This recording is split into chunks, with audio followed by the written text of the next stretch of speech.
자, 정부가 저렇게 매일 브리핑을 하면서 투명하게 정보를 공개하고 있는 와중에도 코로나19와 관련한 허위 조작 정보들이 광범위하게 퍼지면서 방역 당국과 국민을 힘들게 하고 있습니다. 팩트 체크해보는 시간 매일 갖고 있는데요. 오늘도 화면 함께 보시죠. 자, 4.15 총선 개표가 늦어진 이유는 바로 자가격리자들의 투표 때문이다. 이런 얘기 있고요. 두 번째로 코로나19로 농산물 가격이 급등했다. 마지막으로 영국의 심각한 코로나 피해는 공공의료가 그 원흉이다. 이런 얘기 있습니다. 하나씩 살펴보겠습니다. 첫 번째입니다. 네, 어제 치러진 선거 비례대표의 경우에는 당선자가 오늘 오후에 확정이 됐죠. 물론 윤곽은 그 전부터 드러났지만 그런데 이렇게 개표가 늦어진 이유가 코로나19 자가격리자들 때문이다. 이런 얘기들이 돌고 있습니다. 김평론가님 어떻게 봐야 되나요?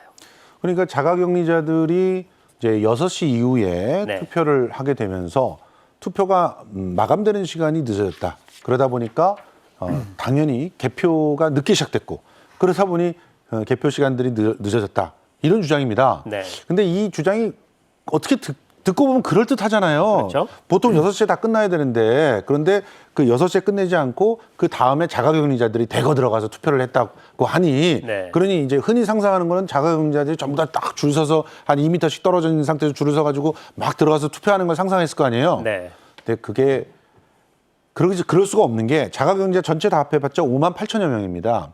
그런데 이 중에서 저 투표할 의향이 있습니다라고 했던 분들이 18.6%밖에 안 됐어요. 그 중에서도 실제로 투표에 임한 사람은 이 중에서도 한 80%. 그러니까 전체 중에서 한 15%만 만 한 2천 명 될까 말까?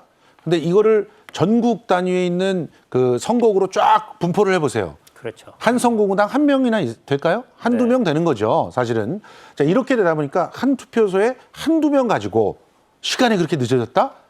이거는 뭐 황당한 주장이죠. 그리고 이분들이 무조건 7시까지는 자기 자가격리 하는 곳으로 다시 돌아가야 돼요. 그러면 대부분 끝난 시간이 6시 10분, 15분 이 정도까지는 다 끝났을 거라는 거죠. 그래서 그것 때문에 지상파 3사의 출구조사 그 결과를 15분 후에 발표를 한 거예요. 15분 정도라면 충분히 투표가 끝날 것이다라고 예상을 하고.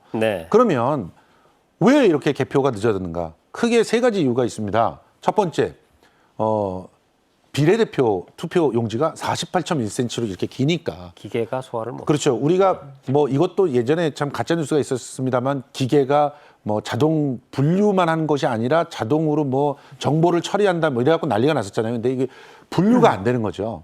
기본적으로 정확한 그런 범주 안에 있으면 딱 집어넣고 쫙 분류해서 딱 빠져나오면 너무 쉬웠을 텐데 이게 너무 길다 보니까 일일이 한 장 한 장 세야 되는 상황이 벌어지죠. 그리고 두 번째로 그 사전 그 투표와 그리고 그 본투표 사이에 그 일주일 동안 굉장히 많은 보수층의 표들이 결집을 하는 모습을 보였어요. 사전 투표가 일단 너무 많아지고 2040들이 몰려왔다 그러니까 보수층들이 정말 굉장히 결집을 하는 모습들이 보였거든요. 그러다 보니까 본투표를 열어놓고 사전 투표를 연다든가 사전 투표를 열고 본 투표를 열었을 때 너무 다른 결과들이 나오는 거예요. 그렇죠. 그러니까 항의들이 들어오고 잠깐만 이거 검토해야 된다 이런 주장들이 들어오고 이러면 당연히 투표를 이렇게 마지막까지 확정하는데 시간이 걸릴 수밖에 없는 상황이죠. 이제 이런 부분들 때문에 투표의 개표가 늦어진 거지.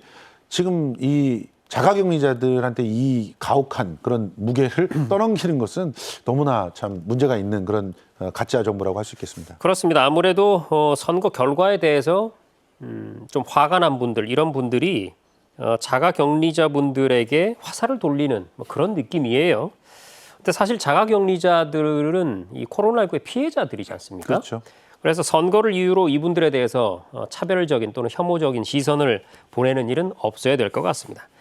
자, 백 교수님, 바이러스 전문가 입장에서요, 이번 자가격리자 투표 방안 어떻게 지켜보셨어요? 저희가 지난주 이 자리에서 의논할 때만 해도 여러 가지 아이디어가 있어야 되고 이게 과연 가능할까 뭐 여러 가지 새로운 것들을 생각해낸다 그랬었는데 지금 말씀하신 것 중에서 선관위의 이 법적인 그 다 요건을 만족하면서 즉 6시 이전에 도착한 사람들은 투표하게 돼 있거든요. 그렇죠. 그래서 6시 이전에 도착을 하고 또 하나는 이 선거 기표소가 오개에 있다는 겁니다. 네. 그러니까 동선이 전혀 겹치지 않고 매번 소독을 하고 또 이 통제하는 관리요원이 방호복을 입고 제대로 아주 관리를 했고 또 이 돌아갈 때에도 또 대기할 때에도 항상 거리를 유지하면서 전혀 감염의 위험이 없게끔 한 것들이 아주 대단한 상황이었던 것으로 보이고요. 네. 실제 투표가 일어난 시간 그거는 지금 말씀하신 것처럼 얼마 안 걸렸던 것 같습니다. 그럼요. 한두 명 정도 하면 한두 명 끝나거든요. 많아야 네다섯 네. 명이라 할지라도 10분 이상 걸릴 수가 없는 상황이었기 때문에 네. 아주 이 자가격리자인 경우에서는 완벽하게 통제가 이루어졌고 방역이 이루어진 것 같아서 숫자상으로 봐도 큰 문제가 없이 잘 이루어진 것으로 보입니다. 네. 지난주에 백 교수님께서 출연을 하셔서 저희 프로에서 여러 가지 아이디어를 말씀을 하셨는데 그게 거의 다 실현이 됐더군요.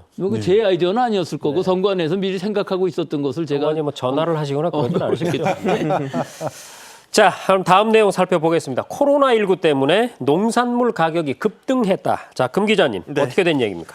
한국경제신문이라는 경제신문에서 했던 보도인데요. 네. 식탁 위로 튄 코로나 불똥, 농산물값 급등 이런 제아의 보도입니다. 그러니까 중국산 농산물 수입이 감소가 되면서 국내 농산물 가격이 올라서 이제 물가가 크게 올랐다라고 하면서 서민들이 이 물가 변동에 예민한 점을 좀 부추기는 보도였는데요. 근데 결과적으로 보면 이 보도의 근거가 신빙성이 떨어지는 게 첫 번째로 청양고추 가격이 무려 31%나 올랐다고 보도를 했습니다. 네. 코로나19 이후로. 근데 청양고추는 중국에 수입을 하지 않는 품목입니다. 그렇죠. 그러니까 일반 고추와 청양고추 좀 다양한데 그걸 미처 살펴보지 못했던 보도였고요. 그리고 두 번째는 배추 같은 경우에는 배추는 중국에 변수와는 무관하게 국내에서 이제 겨울에 이제 배추가 너무 좀 온도가 낮아서 얼어버리면 이제 산지 출하가 어려워지는 경우가 많습니다. 그렇기 때문에 가격이 올라갔던 상황이 있고 그리고 일부 가격이 올라갔다 하더라도 전반적으로 지금 우리가 고민해야 될 문제는 농산물 가격이 올라간 게 아니라 급식이나 이런 게 중단되면서 혹은 자영업자분들이 이제 장사를 하기 어려워지면서 오히려 가격이 많이 떨어져서 그렇죠. 문제거든요. 실제로 이런 보도에 댓글로 자영업자분들이 항의 댓글을 달았습니다. 네. 지금 무, 배추 이렇게 우리가 가격이 안 나와서 이런 상황에서 그렇게 보도하는 게 말이 되냐 이렇게 당사자가 항의를 할 정도인데 사실 이 경제신문에서 이런 식의 보도를 하는 건 의도를 좀 따져볼 필요도 있거든요. 그렇죠. 그러니까 주로 이런 게 상관관계나 인과관계를 좀 혼동하는 식의 보도인데 아무런 연관이 없는 사안들을 마치 관련이 있는 것처럼 묶어서 하는 경우가 종종 있습니다. 대표적으로 이 신문이 했던 비슷한 좀 문제가 있었던 보도가 영화에 뭐 물개어나 이런 영화 같은 영화가 나왔는데 그 영화의 흥행이 지지부진하다. 그 이유가 52시간제가 도입이 돼서 영화 촬영 시간이 늘어나고 인건비가 늘어나기 때문에 이 영화들이 흥행이 부진했다는 보도를 낸 적이 있습니다. 네. 저희 매체에서 팩트체크를 했던 사안인데 이 영화들이 52시간제가 도입되고 나서 상영이 된 건 맞습니다. 하지만 촬영은 훨씬 이전에 하잖아요, 영화라는 게. 그래서 52시간제 도입 이전에 촬영했던 영화들을 마치 52시간제 영향이 있는 것처럼 보도를 한 적이 있고 네. 제가 취재를 하니까 그 언론사에서 어떻게 했냐면 그 내용을 삭제를 하고 추석 탓에 뭐 명절 연휴가 끼고 뭐 다른 이유가 있어서 바뀌었다 뭐 이런 식으로 했거든요. 그래서 언론이 원인으로 지목하는 게 과연 실제 원인인지 아닌지는 좀 더 의심하면서 보는 그런 경향이 필요할 것 같습니다. 제 지인 중에 드라마 PD 한 분이 계신데요. 네.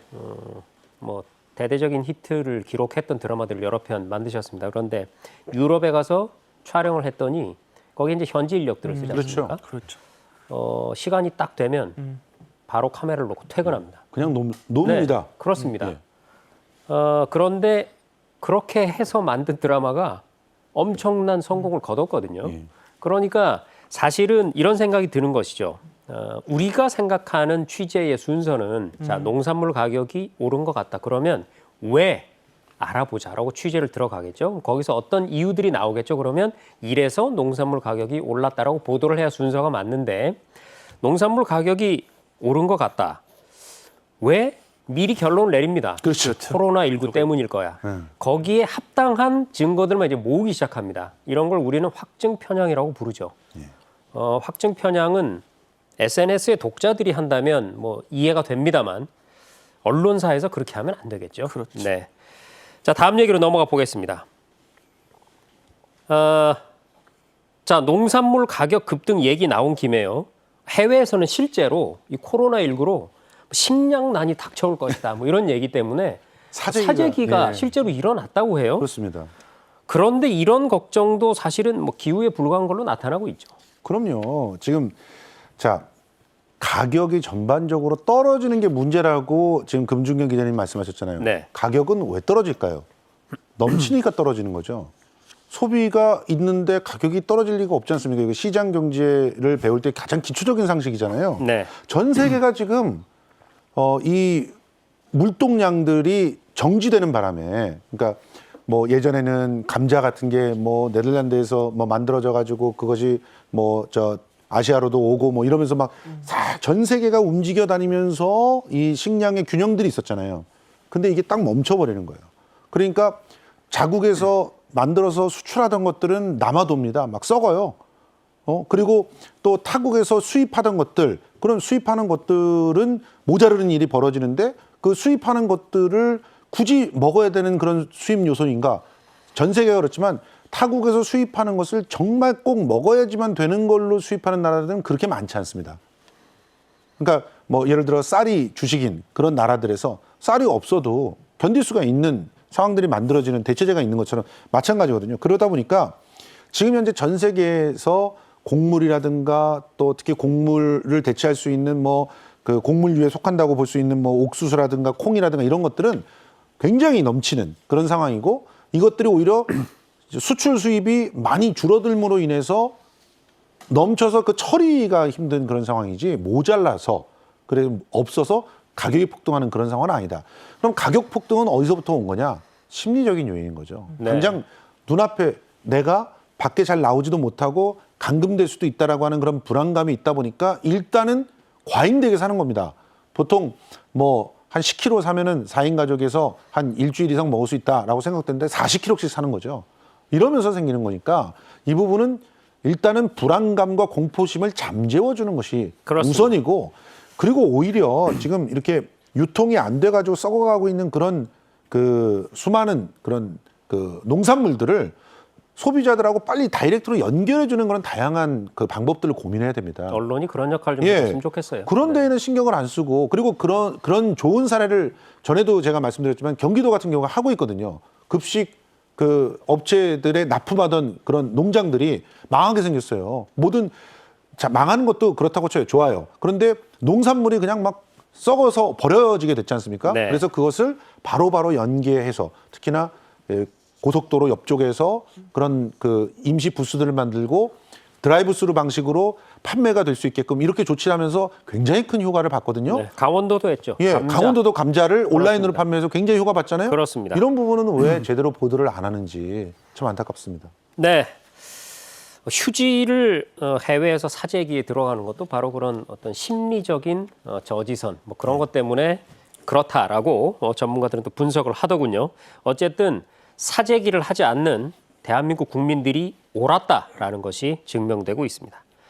마지막 내용입니다. 영국이 코로나19 확산으로 어려움을 겪고 있죠. 영국뿐만 아니라 지금 유럽은 다 마찬가지입니다만 국내 한 언론에서요. 영국의 코로나19 피해가 커진 것이 공공의료체계 때문이다. 이런 보도로 논란이 일고 있다고 하는데 금 기자님 어떤 내용입니까? 네, 조선일보가 15일입니다. 바로 어제 보도인데 국제면 톱에 치명률 13% 코로나의 민낯 드러낸 영국 공공의료란 제목으로 기사를 썼습니다. 네. 그러니까 이 보도의 요지는 이렇습니다. 정부가 세금을 투입해 의료 시스템을 떠맡다 보니 비효율 문제가 누적돼 왔다. 의사들은 준공무원 신분이며 열심히 일해야 하는 인센티브가 약하다. 그렇기 때문에 지금 문제가 불거졌다라는 보도인데요. 물론 전제해야 할 건 영국의 의료 체계가 완벽하다는 것은 아닙니다. 물론이죠. 그러니까 민간과 이제 공공의료의 좀 균형이나 이런 게 좀 공공이 강하기 때문에 거기서 불거지는 일종의 해이라든가 좀 소극적인 면 그런 게 좀 있는데 근데 다만 방금 그 매체에서 네. 이유로 들었던 그 문구는 네. 얼마 전에 그 진주 의료원 없어질 때와 예, 똑같죠. 똑같습니다. 예. 그렇습니다. 네, 그래서 지금 정작 현지 언론은 어떻게 보도를 하고 있는지 저희가 파악을 했습니다. 네. 그래서 가디언이 어떻게 보고 있냐면 인력난과 장비 병상 부족 현상이 원인이다. 이 원인은 공공의료가 문제가 아니라 정부에서 최근 몇 년 동안 40% 정도 공공의료 비용을 줄였다고 그렇죠. 합니다. 네. 그러니까 자원의 선택과 집중 그리고 그 판단에 대한 문제였던 거지 공공의료 그 자체를 좀 나쁜 것으로 보는 그런 데는 현지에서도 비판하고 있는데 오히려 한국에서는 공공의료는 문제야라는 식의 보도가 나오는 거죠. 그리고 만약에 그 분석이 맞다면 민간 의료, 민영 의료의 최고봉인 미국은 왜 저렇게 속절없이 하는 거예요? 그렇죠. 예. 네. 근데 물론 이제 영국의 공공의료 체계가 완벽하다 뭐 이렇게 볼 수는 없겠지만 다만 이 보도의 핵심은 이 보도가 주는 시사점이겠죠. 어떤 의도로 이 기사를 국제면 맨 위에 올려놨을까? 그러니까 이 신문이 지금까지 공공의료에 대해서 상당히 반대를 많이 해왔습니다. 네. 진주의료원을 이제 폐쇄할 때도 폐쇄를 해야 한다는 주장을 해왔는데 국제면 톱에 기사를 올린다는 거는 그 내용이 사실 여부와는 무관하게 한국이 주는 시사점이 있다는 거죠. 어떤 의도성이 있다는 그러니까 것이죠. 우리에게 공공의료를 좀 줄여야 된다. 뭐 이런 식의 시사점을 주려고 있는 현상을 좀 아전인수격으로 해석을 했던 그런 보도로 볼 수 있습니다. 네, 우리 백 교수님 어떻게 보세요? 예, 제가 지금 판단하는 바로는 공공의료만 갖고서 안 된다. 네. 유럽이나 영국 같은 경우는 공공의료 이거 공짜거든요. 그러다 네. 보니까 너무 오랜 시간 기다려야 되고 문제점이 굉장히 많아요. 그래서 예산을 많이 투입해야 되는데 예산을 계속 줄이다 보면은 좋은 의사들이 전부 외국으로 나가버립니다. 그렇죠. 반대로 미국 같은 나라는 영리병원이 위주이기 때문에 병원을 한번 가려고 그러면 굉장히 돈이 많이 들고 또 과잉 치료가 일어납니다. 우리나라를 보면은 공공의료도 있고 민간의료도 있는데 사실은 민간의료보다 공공의료가 굉장히 많이 떨어집니다. 그래서 지금 어느 정도 버티고는 있지만 우리 앞으로 해야 될 일은 이런 좀 취약계층을 위한 공공의료를 많이 높여야 된다는 부분인데 지금 그 네. 언론에서 말하는 부분은 공공의료라는 걸 하면 할수록 안 좋다는 걸 자꾸 얘기하는 것이거든요. 네. 우리는 이걸 두 개를 조화롭게 해야만이 된다. 지금 민간의료가 너무 많은 것도 사실은 공공의료가 더 높여서 이것들을 해결을 해야지 민간의료 부분을 줄여서 해결한다는 건 말이 안 되는 일이기 때문에 실제 공공의료가 굉장히 중요한 부분은 있습니다. 저기 대구 같은 경우를 예를 들어보면은 이 보도가 얼마나 허황되다는 걸 더 알 수가 있는데 대구는 자체 브랜드로 10년 동안 메디시티를 내세웠어요. 그러면서 공공의료에 들어가는 예산을 줄이고 민간을 육성해 왔죠. 그런데 어떤 일이 벌어졌습니까? 공공병상은 부족하다 못해 심지어 대구의료원 같은 데가 정부가 정해져 있는 기본 요건을 충족시키지 못해가지고 정부 지정 진단병원이 되지를 못했어요. 그런 상황에 음압병상 10개 갖고 버티려고 했어요. 그러면서 대구시장은 나와가지고 모든 준비가 잘 돼 있습니다. 이렇게 외치다가 나중에 폭발적으로 증가해버리니까 정부가 안 도와준다고 얘기를 했단 말이죠. 그러니까 이런 상황들만 하나 놓고 보더라도 공공의료와 민간의료의 균형이라는 게 굉장히 중요한 거지. 공공을 자꾸 죽이면서 공공에 들어가는 어떤 예산들을 자꾸 낭비다, 비효율이다 이러면서 줄이면서 그것을 민간 쪽으로 이동시켰을 때는 결과적으로는 이러한 감염병 사태가 왔을 때 예상하지 못하는 감염병 사태가 왔을 때 재앙이 초래된다는 사실을 대구에서도 확인할 수 있었다고 봅니다. 자, 우리 백 교수님께서 정리를 깔끔하게 잘 해주신 것 같습니다. 그러니까 우리나라 같은 경우는 의료기관이나 의료인의 신분 이런 거 관련해서는 사실은 민간 영역 쪽에 많은 힘을 주고 있고요.